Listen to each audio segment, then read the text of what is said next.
श्री गुरुपादुका स्तोत्रम्। अनंत संसार समुद्रतार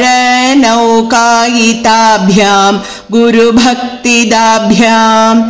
वैराग्य साम्राज्यद पूजनाभ्यां नमो नमः श्री गुरुपादुकाभ्यां कवित्ववाराशिनिशाकराभ्यां दौर्भाग्यदावाम्बुदमालिकाभ्यां दूरीकृतानम्रविपत्तिताभ्यां नमो नमः श्री गुरुपादुकाभ्यां नताय यो श्रीपतितां समीयुः कदाचिदप्याशु दरिद्रवर्याः मूकाश्च वाचस्पतितां हिताभ्यां नमो नमः श्री गुरुपादुकाभ्यां नालीकनीकाशपदाहृताभ्यां नानाविमोहादिनिवारिकाभ्यां नमज्जनाभीष्टततिप्रदाभ्यां नमो नमः श्री गुरुपादुकाभ्यां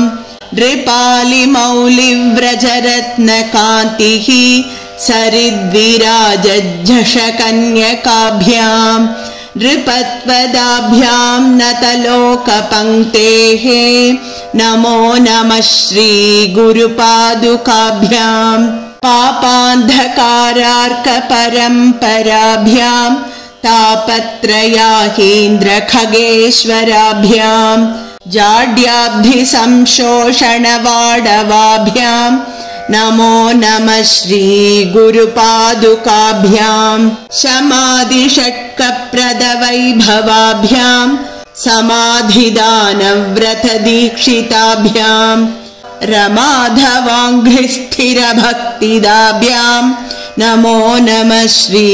गुरुपादुकाभ्यां स्वार्चापराणामखिलेष्टदाभ्यां स्वाहा सहायाक्षधुरन्धराभ्यां स्वान्ताच्छभावप्रदपूजनाभ्यां नमो नमः श्री गुरुपादुकाभ्यां कामादिसर्पव्रजगारुडाभ्यां विवेकवैराग्यनिधिप्रदाभ्यां बोधप्रदाभ्यां धृतमोक्षदाभ्यां नमो नमः श्री गुरुपादुकाभ्यां नमो नमः श्री गुरुपादुकाभ्यां नमो नमः श्री गुरुपादुकाभ्याम्।